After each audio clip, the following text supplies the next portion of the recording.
Hola a todos, te recuerdo, mi nombre es Natalie y te doy la bienvenida a un nuevo video.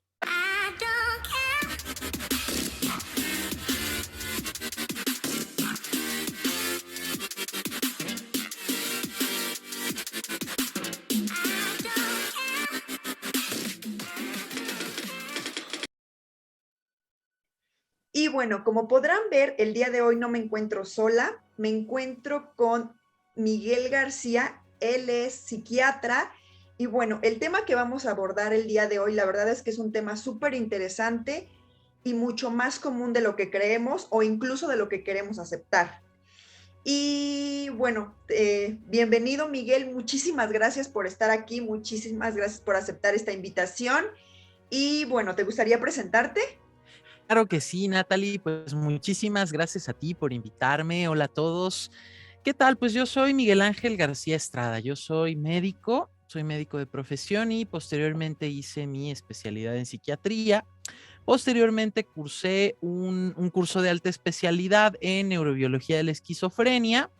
Y bueno, actualmente ¿a qué me dedico? Me dedico a la práctica clínica privada de la psiquiatría y también trabajo para el sistema penitenciario de la Ciudad de México en el Centro Varonil de Rehabilitación Psicosocial atendiendo pacientes psiquiátricos. Además de que pues en algunas ocasiones doy algunas clases, doy algunos cursos y pues coincido completamente contigo, Natalie. Es un tema bastante interesante, bastante relevante, que creo que vale la pena platicar a fondo, ¿no? Sí, la verdad es que sí es un tema, yo creo que muchas veces tabú. A la gente le da miedo aceptarlo, reconocerlo en ellos mismos, en su gente cercana. Y creo que de lo más importante es que muchas veces no sabemos detectarlo en nosotros o en las demás personas. Pero bueno, ¿de qué estamos hablando? Estamos hablando específicamente de la ansiedad. Ese es el tema que vamos a tratar hoy. Y bueno, Miguel, antes que nada, me gustaría preguntarte, ¿qué es la ansiedad? Así en palabras como Ok, muy digeribles. claro. Bueno, para poder hablar de la ansiedad desde un punto de vista psiquiátrico, de salud mental, tenemos que considerar primero lo siguiente. La vida, y en especial la vida humana, nos supone ciertas cosas que tenemos que ir resolviendo conforme la vamos experimentando, con el fin de podernos adaptar al mundo que nos rodea. Entonces, esas dificultades que tenemos que resolver para poder adaptarnos suponen un gasto de energía, suponen ciertas cosas que los seres humanos y también otras especies tenemos que hacer para poder resolver los problemas y de este modo adaptarnos al entorno. A este gasto de energía que hacemos se le conoce como estrés, y el estrés es la reacción fisiológica o predominantemente fisiológica momentánea que va a poner mi organismo en las condiciones de poder responder a eso que, que la vida me está presentando, a esa dificultad, ¿no? Bueno, entonces, por poner un ejemplo, Natalie, por ejemplo, yo estoy en mi trabajo y de repente llega el jefe y me dice, ¿sabes qué? Necesito que hagas esta tarea, ¿no? En ese momento, mi cuerpo entra en un periodo de estrés. ¿Por qué? Porque es una reacción momentánea, algo que yo desconocía, que mi jefe va llegando, pero que eso me permite poner en condiciones a mi cuerpo y a mi organismo de llevar a cabo la tarea. Bueno, ¿qué onda con la ansiedad? Cuando esto se mantiene de manera constante a lo largo del tiempo, mi cuerpo entra en ansiedad, que es un estado que ya no solo involucra reacciones fisiológicas, sino también cognitivas y también emocionales. Y al decir que es un estado, nos referimos a que es algo que se mantiene a lo largo del tiempo, es decir, que no es nada más en ese momento, sino que se va a mantener a lo largo del tiempo. Y hay varios tipos de ansiedad, pero fundamentalmente hay dos. La normal, que es la que experimentamos todos en algún momento de la vida, y la patológica. ¿Por qué refiero a que hay una ansiedad normal y una ansiedad patológica? Por ejemplo, tomando justo este caso del trabajo. El jefe nos dice, ¿sabes qué? Necesitamos aumentar la producción y entonces necesito que tú hagas esto y esto y esto y todo esto se va a prolongar durante este mes.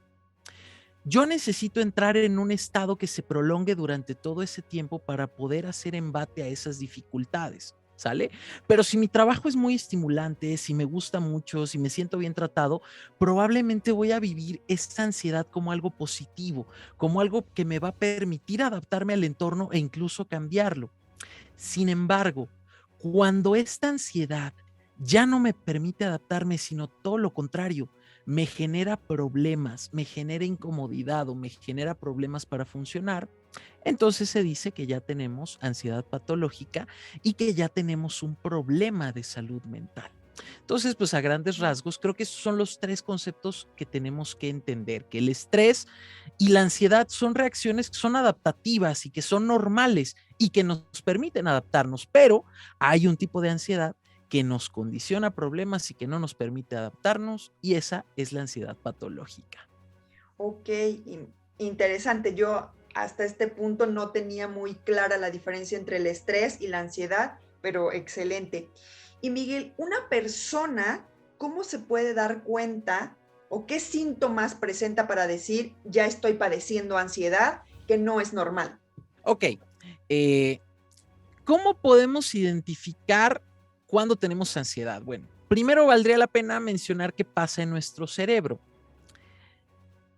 Cuando nosotros respondemos a una situación que supone un gasto de energía mayor al de nuestras capacidades, nuestro cerebro inevitablemente va a llegar a un grado de ansiedad muy importante.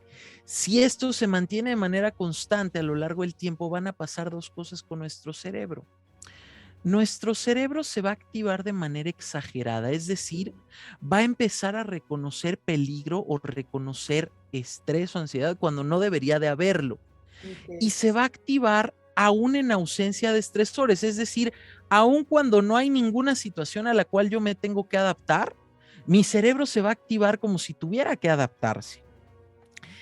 Y esto supone, como ya lo habíamos mencionado, cambios a nivel físico, a nivel cognitivo y a nivel emocional. Entonces, ¿qué cambios a nivel físico pueden sugerir que yo tengo ansiedad? Si yo empiezo a experimentar dolores musculares muy fuertes, dolores de articulaciones, dolores de cabeza, contracturas musculares, dificultades para moverme o para caminar, puede ser que yo esté experimentando síntomas físicos de ansiedad. También puede ser que yo experimente el latido del corazón más incrementado, Ujú. dificultades para respirar, sudoración, etcétera. Entonces, si yo veo que hay síntomas físicos y además síntomas cognitivos, como lo pueden ser dificultades para concentrarme, dificultades para leer, olvido de cosas que uso frecuentemente, como por ejemplo mi dirección o cosas así, olvido de cosas que estoy utilizando para trabajar, como por ejemplo números, típico que el jefe te dice, oye, por favor, haz esta y esta y esta tarea. Y le dice, sí, cómo no, y de repente, ¿qué me dijo el jefe que hiciera? Esos son olvidos que tienen que ver con la memoria de trabajo y que son muy atribuibles a la ansiedad. También si experimento cambios emocionales, como por ejemplo, que de repente me sienta muy triste y no sepa por qué, que de repente sienta mucho miedo y no sepa por qué, o sienta mucho miedo y no lo pueda controlar, o sienta mucho enojo y no lo pueda controlar, o tenga expresiones emocionales que me produzcan problemas conmigo o con los demás. Si yo tengo todo este conglomerado de síntomas, puede ser que yo esté experimentando un problema de ansiedad, y ahí es donde deberíamos de buscar un asesor o a una persona que me ayude para evaluar qué onda con mi salud mental, ¿no? Ok, Miguel, ¿cambia los hábitos alimenticios? Sí, sí pueden cambiar los hábitos alimenticios y esto va a depender de cada persona. Ok. Habrá personas que opten por dejar de comer, por ejemplo. Habrá personas que opten por comer mucho. Habrá personas que empiecen a tener hábitos alimenticios donde tengan que comer muchos alimentos dulces, por ejemplo. Pero sí, sí puede haber cambios en los hábitos alimenticios en la ansiedad. Ok, interesante. ¿Y cuál podrías decir que es, cómo decirlo? Como la lucecita roja para decir, necesito ver un especialista. Yo creo que cuando tienes todos esos síntomas y además empiezas a tener problemas en cada una de tus esferas de integración, que pueden ser esferas a nivel físico, a nivel social, a nivel familiar, a nivel de pareja, a nivel laboral, a nivel legal, por ejemplo.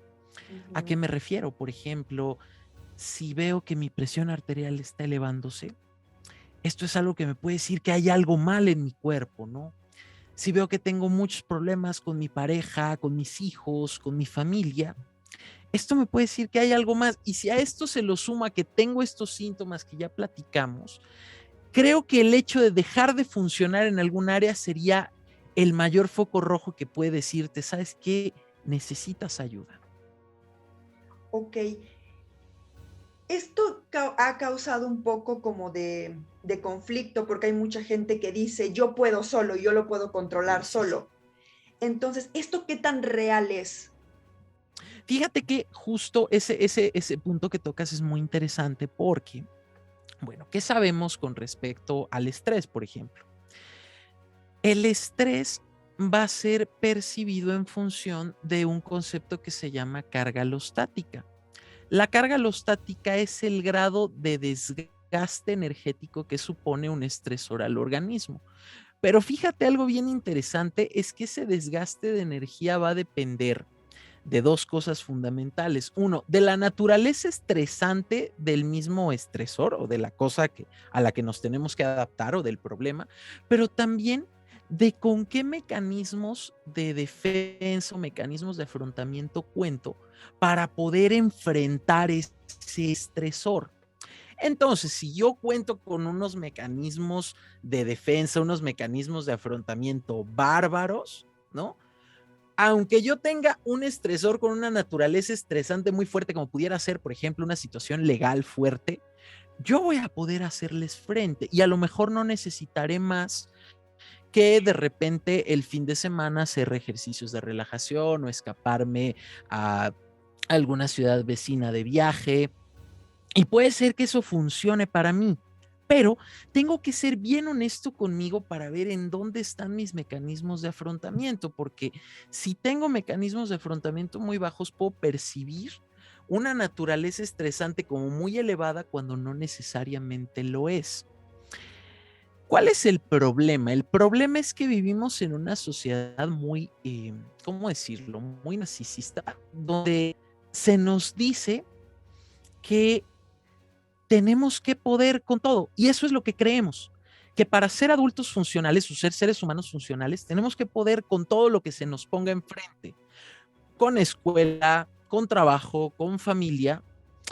Y creemos que no se vale decir no puedo. Y justo este punto que tocas, Natalia, es súper importante, porque ese es el principio de casi todas las patologías psiquiátricas. Cuando nos está pasando, ¿no? Entonces, yo creo que sí es cierto, sí hay personas que pueden, pero te diré que cada vez el mundo va evolucionando a una velocidad cada vez mayor y los requerimientos para los seres humanos son cada vez más altos. Y la verdad es que muchos Bastante. seres humanos ya no están pudiendo. Y lo peor de todo es que la mayoría de ellos están tratando de comprarse la idea de que sí pueden, ¿no? Exacto, porque es muy estigmatizado y te tachan mucho como qué débil eres, no puedes tú Exacto. solo, necesitas ayuda y es como decir, sí, o sea, yo creo que se vale decir, esto ya me está rebasando, sea la situación que sea, es como de, esto ya me está rebasando. Exacto. Fíjate que una de las preguntas más que me encanta hacer en la consulta psiquiátrica, cuando un paciente me dice, es que siento que no puedo, es preguntarle, ¿y por qué tienes que poder? Y muchos se quedan sin habla, muchos me dicen, no sé. Muchos sí me alcanzan a dar alguna excusa, ¿no? Es que por mis hijos, es que por mis papás, es que por mi familia tengo que poder. Y a veces es, no, no tienes por qué poder. No tienes por qué poder esta situación que te está presentando la vida. No tienes por qué poder enfrentarla. Lo que quizás sí sería nuestra obligación como seres humanos es buscar situaciones que sí podamos enfrentar para poderlas enfrentar o en su defecto, buscar ayuda para poder enfrentar eventualmente estas situaciones que nos cuestan trabajo. Pero per se no es obligatorio para nadie enfrentar algo. Claro, y creo que esto puede dar mucho alivio o mucha luz a quien nos está viendo Exacto, de darse cuenta de no, no tienes por qué poder con todo, todo el tiempo. O sea, hay cosas con exacto. las que vas a poder y es válido como ser humano decir con esto ya no pude o con esto ya no estoy pudiendo y necesito ayuda. Claro, ¿Qué claro, por pasaría, supuesto. Miguel, con una persona que no atiende esta parte? Justo, esa es una excelente pregunta. Como te decía, algo que siempre me gusta decir es que todo lo que pasa o todo lo que somos es producto de una conexión sináptica entre un grupo de neuronas de un área del cerebro a otra. El hecho de que yo esté hablando contigo es posible porque parte de mi cerebro se está conectando, ¿no? ¿Qué pasa cuando yo hago como que sí puedo, pero en realidad no, y no atiendo mi salud mental? Como te decía, tenemos un sistema de defensa en el cerebro, en el cual se involucran varias áreas del sistema límbico, que es el sistema que regula las emociones, en específico un área que se llama amígdala.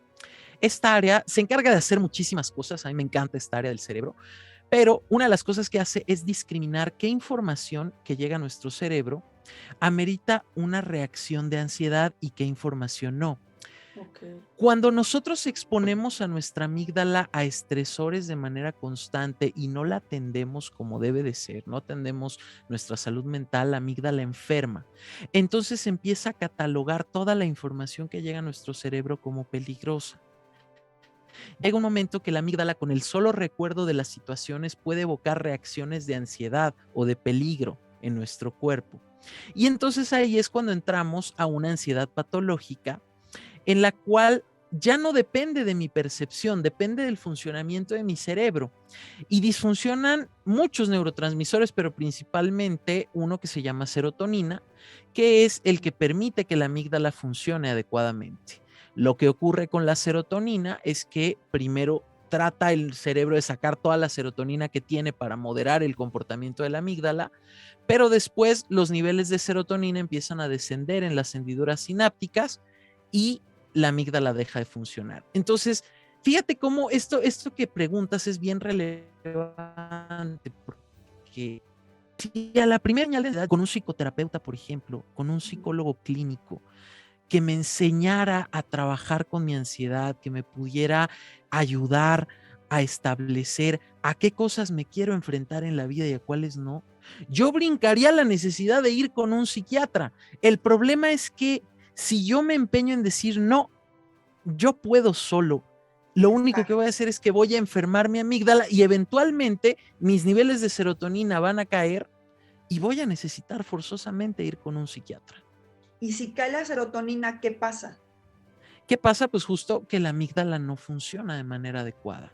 Además de que otras áreas también, como por ejemplo el hipocampo, que es la parte de nuestro cerebro que se encarga de proporcionar la trascendencia emocional a los estímulos, también empieza a funcionar de manera inadecuada. El hipocampo tiene preferencia por la conexión con la amígdala, está al ladito de la amígdala, está pegado a ella.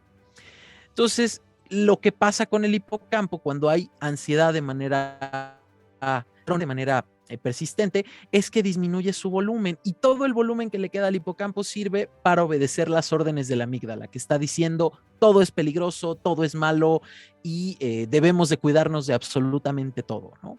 Y todo esto pues no se puede solucionar a menos que tengamos un tratamiento farmacológico adecuado dependiendo del tipo de síntomas que presente cada paciente.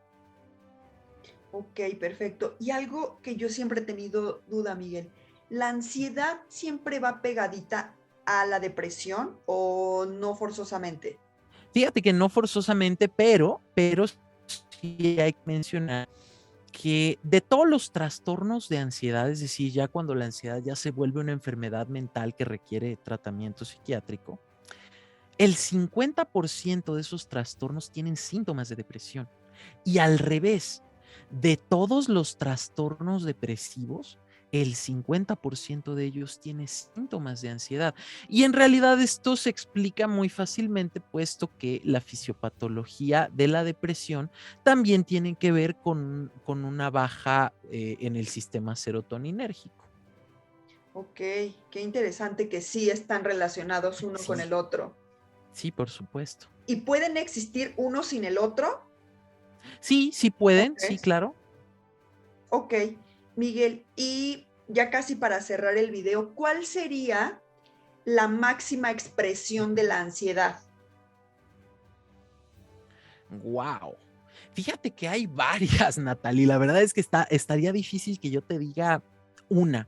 Ok, Yo creo, por lo que me han platicado mis pacientes, que la máxima expresión de la ansiedad, si tuviera que mencionar una, sería el trastorno de pánico. El ok. trastorno de pánico es una enfermedad de tipo mental emocional que en la cual el paciente de la nada, de manera súbita, empieza a sentir un temor muy intenso. Empieza a sentir como si se fuera a morir en ese momento Ujú. y empieza a tener una reacción súbita en su cuerpo de varios tipos de síntomas, como por ejemplo que el corazón lata muy rápido, muy fuerte, empieza a sudar frío, empieza a temblar, puede haber dolor abdominal, puede haber náusea. Y el paciente casi siempre dice que siente que una de tres, o que necesita salir corriendo de ese lugar porque algo malo le va a pasar, o que en ese momento va a perder la razón, o que en ese momento va a morir. Entonces, esto pasa durante unos minutos muy, muy breves, en algunas ocasiones algunos segundos, es una ansiedad muy intensa, muy fuerte, que después se quita. Eso es el trastorno de pánico, aunque no es el único tipo de trastorno. Está el trastorno de ansiedad generalizada, que es cuando tenemos una preocupación muy importante y que está presente la mayor parte del tiempo y posteriormente se va a otras áreas de nuestra vida y después estamos preocupados por todo. Están las fobias, que es tener miedos irracionales ante distintas situaciones. Está el trastorno de estrés postraumático, que es cuando vivimos algún evento traumático y seguimos con ese miedo que nos produce. Está el trastorno obsesivo compulsivo. Hay muchísimos trastornos, ¿no? Wow, hay varias como ramas a donde se puede ir esta ansiedad, principalmente si no es tratada adecuadamente. Y Miguel, ahora sí, ya por último, ¿qué recomendación le podrías dar a una persona, principalmente que está sintiendo ansiedad o incluso un ataque de pánico, tanto a la persona que lo está sufriendo como a quien la acompaña? ¿Qué podrían hacer como para transitar esos minutos en lo que dura? Porque luego los dos entran en pánico y eso se vuelve un caos. Claro, claro. Bueno, mira, fíjate que hay varias técnicas no farmacológicas que permiten moderar o mejorar un poquito los síntomas de ansiedad. Por mencionar, vamos a mencionar tres, que son la técnica de respiración 478. Hay muchísimos ejercicios en YouTube de esta técnica de respiración que tiene su fundamento en dos grandes mecanismos de acción. Una es que permite un adecuado intercambio de gases en los pulmones para que no predomine ni el CO2 ni el oxígeno y con esto no baje el pH de nuestra sangre y entonces estemos más tranquilos. Nuestro cerebro no recibe eso como una señal de peligro, sino más bien como una señal de calma. Y también genera un movimiento del diafragma que estimula el nervio vago, eso genera que se libere acetilcolina, se contrarreste la adrenalina, que es la que predomina Claro. en el trastorno de pánico. Entonces, esta es una excelente técnica, sobre todo yo la empleo mucho con pacientes que llegan a tener ataques de pánico, que incluso me llegan a llamar por teléfono. A veces lo que hago es que los acompaño con la voz, con la respiración 7-8, que significa 4 segundos de inhalación, 7 segundos de mantener el aire en nuestros pulmones y 8 segundos de exhalación lenta. Entonces está esa técnica, está la relajación muscular progresiva de Jacobson. Esta lo que hace es que va contrayendo y relajando distintos grupos musculares. Y también hay muchas técnicas de meditación plena para la ansiedad. Todos estos ejercicios los podemos encontrar en YouTube, están al alcance de todos. Y la verdad es que son una excelente herramienta para cuando no sabemos qué hacer y ya está ahí el trastorno. Sin embargo, aquí lo importante es que una vez que el trastorno cede, es importante que se busque un profesional Claro. capaz. Que, por ejemplo, si esta cuestión de la ansiedad va empezando, a lo mejor si no quieres ir con un psiquiatra porque te da miedo o por lo que sea, puedes ir con un psicoterapeuta, puedes ir con un Ujú. psicólogo clínico y puedes platicarle lo que te está pasando. La verdad es que pues, los psicólogos están muy bien capacitados para detectar cuando es algo que se puede resolver en terapia y Exacto. cuando es algo Ujú. que se tiene que derivar también a psiquiatría. Ojo ahí, todas las enfermedades mentales requieren terapia. Tienes un problema de ansiedad que amerita valoración por psiquiatría, lo más probable es que se te va a pedir que también tomes terapia. Claro, porque van de la mano, porque uno te resuelve lo físico y otro te resuelve lo emocional. Exacto, exacto, Sí, exacto. exactamente. Entonces es súper importante que siempre vayan de la mano para que ¿cómo decirlo? Como la integración del paciente sea total, como que se recupere totalmente en todos los aspectos, desde lo que hay de base emocionalmente, como lo físico que también puede estar afectando.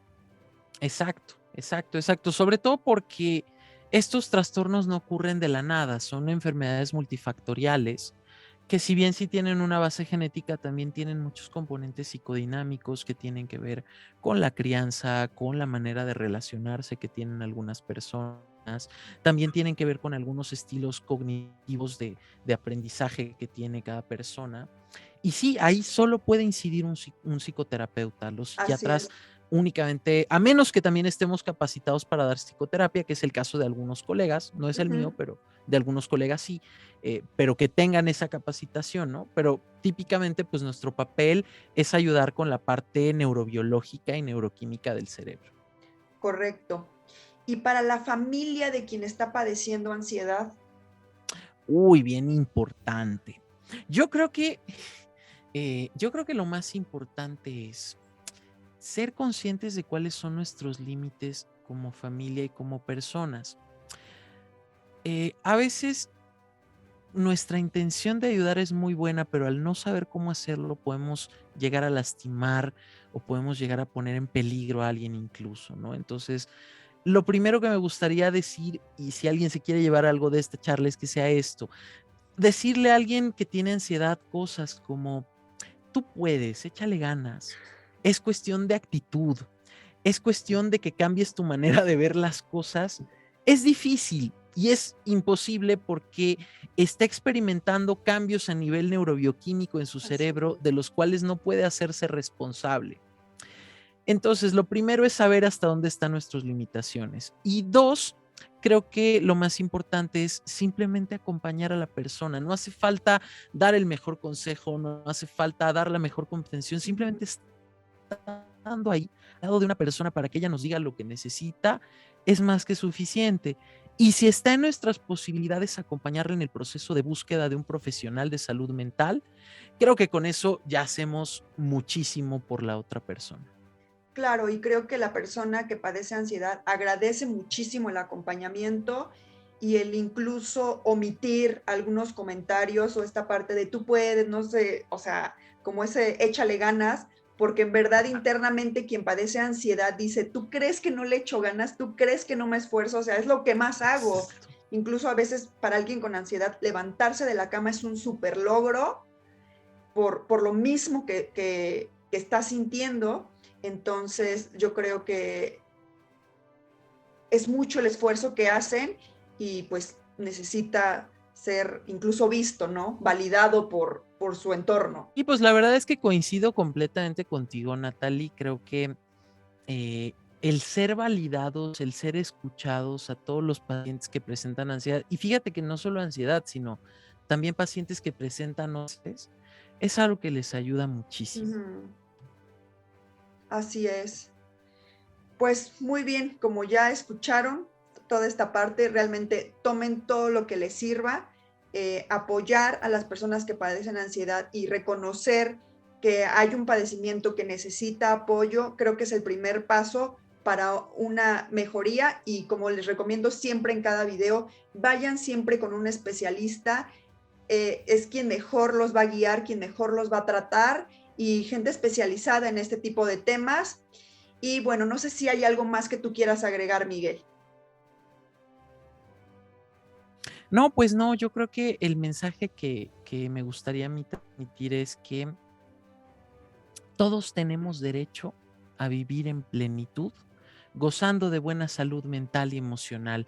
todos tenemos derecho a vivir libres de ansiedad patológica. Está bien si de repente quiero tomar un trabajo en el cual me represente mayor reto, mayor desgaste de energía a nivel físico, a nivel cognitivo, pero es importante que este trabajo lo pueda vivir feliz. Y creo que si en algún momento mis niveles de ansiedad me impiden funcionar, me impiden disfrutar mi vida, tengo derecho a buscar a alguien que me pueda ayudar. Entonces sería el mensaje que me gustaría transmitir a todos los que nos puedan estar viendo. Busquen ayuda si la necesitan, no teman, no retrasen su ayuda. A veces el retrasar la búsqueda de ayuda puede generar que sea más difícil el Así tratamiento. es. Entonces acérquense a un profesional. Exacto, como dices, Miguel, es un derecho de todos, es un derecho de vivir en plenitud, de vivir con felicidad y vivir tranquilamente, ¿no? Exacto. Pues muy bien, Miguel, te agradezco muchísimo tu presencia, tus aportaciones. Mis redes sociales, mi número telefónico, mi correo electrónico, me pueden contactar.